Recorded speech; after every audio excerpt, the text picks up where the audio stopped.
Good morning, good morning, good morning, good morning. I'm Lars Bildsten, the director at the KITP. I want to thank all of you for coming, and it's exciting that we're all back together. It's been an exciting 2 years. One thing new about this room is for anybody who is using assistant device for hearing, we put in an audio loop into the space. So if anybody is using a hearing aid that has a T-coil, go for it. It should be working. So that's one thing we did. There's a lot of infrastructure things we've done in the building to take advantage of the fact that there was nobody here. Seemed like a good time to do things. And so I'll let those of you who've been here before try to discover what's new. But there's quite a lot of new things here. So it really gives me a tremendous pleasure to have all of you back. I always like to ask for how many of you is this morning your first time in Cone Hall in this building? Raise your hand high. Okay. So it's about 1/3. So we've got a lot of return people. For how many time is this your fifth time or more? Fifth time or more. Oh my God. Okay. All right. All right. Okay. So many familiar faces, of course. We'll find out at lunch. I'll recognize all of you when we can unmask and have lunch together. So I want to thank all of you as well for following all of our protocols. We've been running since July here at the Institute. And the travel ban that we had, the U.S. travel ban, meant that we had about half of our visitors here because half of our visitors from outside the U.S. So starting mid-November, we've been running full steam and have been managing through what the world is throwing at us as it comes. And our visitors are really excited to be here. And I hope you're feeling the same way. I can see some of you look eager beavers. It's probably what you see when you have your, first class in the fall or something. All of these events and our activities really don't happen without KITP's amazing staff. So I want to start by acknowledging and thanking our staff who are here, starting, of course, with Maggie Sherriffs. Thank you, Maggie.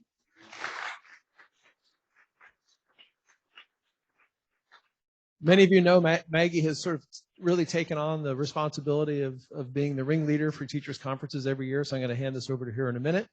Of course, Craig Kunamoto, who's going to be in charge of our IT this morning. Thank you, Craig. Bella, who's our wonderful student assistant, who's been working with us on many things and is a physics major. So that's even better. Thank you, Bella. And of course, Lori, who's not here, and Bibi, who you'll get to thank later in the day. So if you have any questions or needs or any logistical things you need, please come and talk to us. Most of you who've been here before, but for those who haven't, we'll be having all of our breaks in the courtyard, which is just through and in the inside of the building. And otherwise, I think I've got a lot of things we usually talk about, but I think I don't really need to for an event like this, other than to just say the rules of engagement here right now with masking are when we're all together in this big room, we mask up. Otherwise, when you're in the courtyard, it's up to you. And within the building, it's up to you. But in this large space, the university requirements now are we all be masked, including the speakers. So that's the operations we're under. And I just, again, want to see if there's any questions before I hand it over to Maggie. Everything we do here is recorded and online. As you see, we also have this hybrid mode, which we've been running since July, which allows those who are not able to come to participate remotely. That also means that when you have questions, you'll need to use the microphones so that everybody can hear you, and it gets recorded. So there'll be microphones, 2 at the side, and we'll assist the speaker in being certain that you get a microphone. Okay, Maggie, I'm going to hand it over to you. All right. Good morning. I want to start by thanking all of you for coming this year because I don't know, I think just like buying plane tickets a month or 2 in advance, sort of a leap of faith. So thank you for being here. I also, I don't know, especially last night, just hearing what all of you have been through and done in the last like 2 years now. Just like the adjustments you had to make to, basically to be there for your students, to keep doing what you do so well. Thank you. Give yourselves and your colleagues a round of applause.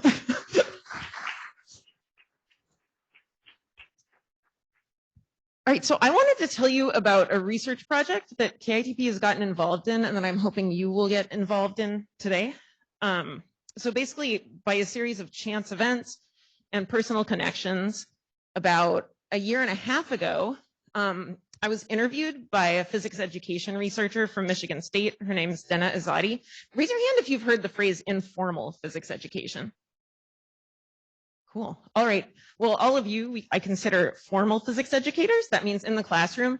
Informal science education basically covers all of out-of-school learning. So you're actually doing some informal education right now. That's also museums. You could say like watching an episode of Nova. Learning you do by choice or because your mom makes you. That's informal science education. So anyway, that's what she studies. She had like interviewed me about this conference as part of a national landscape study she was doing. So I was, we were a subject in that research. But I was like, oh my gosh, we have an expert on this stuff here. I'm going to ask her all kinds of questions about the teachers conference, what we should be doing. So through those conversations, we started a research project together. And it's an offshoot of something her group is working on, which is basically creating kind of a framework and a self-evaluation rubric for informal science educators.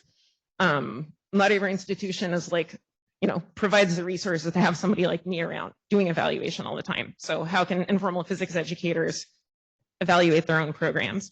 So this project is kind of an outreach of that. And we sort of serve as a case study. And then she's kind of like the education theorist working on it.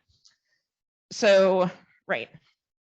As part of that work, our undergraduate researcher, Bella Januso, will you stand up and wave your hand? All right. So Bella is around today, and she would like to interview a few of you, a couple teachers, and hopefully like one or two of our speakers also. So you are welcome to walk up to her and say, hey, I'd love to do this. These are just going to be like 10, maybe 15-minute interviews. And she'll explain to you sort of like the privacy practices that will follow, just as far as like anonymizing you if we quote you in the paper, all that kind of good stuff. She'll explain those things to you in some detail. And it is totally your choice whether or not you agree to give one of these interviews. That won't affect your access to coffee, your reimbursement, lunch, 100% up to you. Yeah, and she'd like to audio record the interviews, just makes it easier to use them later. You can also say, well, you can interview me, but I don't want you to record me. That is fine. And then I also want you to know every year at the end of the conference, we ask you to fill out an anonymous survey. We do read those, and we do actually like take them into consideration when we plan our future conferences, right? Your feedback is the reason we're never going to hold one of these in July or September.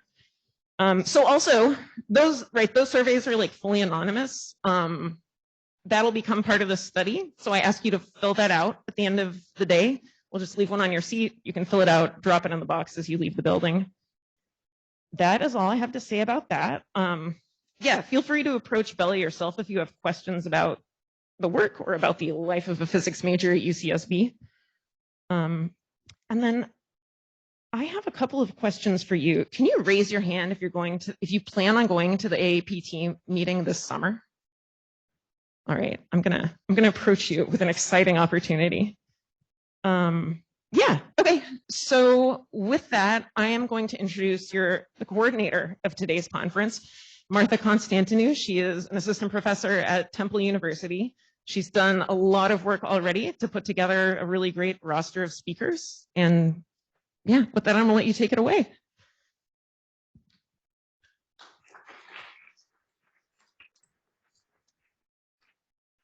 All right, thank you everyone for being here. It's my first time trying to organize this, so I would appreciate any feedback you may have. So we're here for a 7-week program on neutrino physics, and we're excited to have the Teachers Conference be part of that. We have scheduled very interesting talks about neutrino physics from different aspects.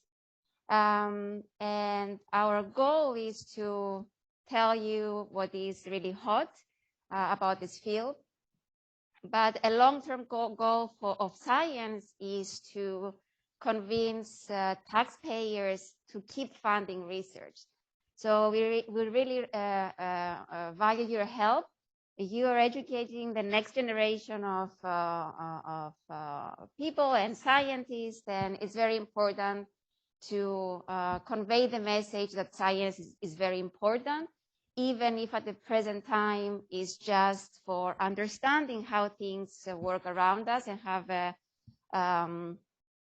a better understanding of the visible universe and beyond. And we rely on you to convey the enthusiasm we have for science. So this is one of the reasons why these conferences are very important. And with this, I want to introduce our first speaker, Alexander Friedland from SLAG, who is going to talk about catching neutrinos from explosive massive stars.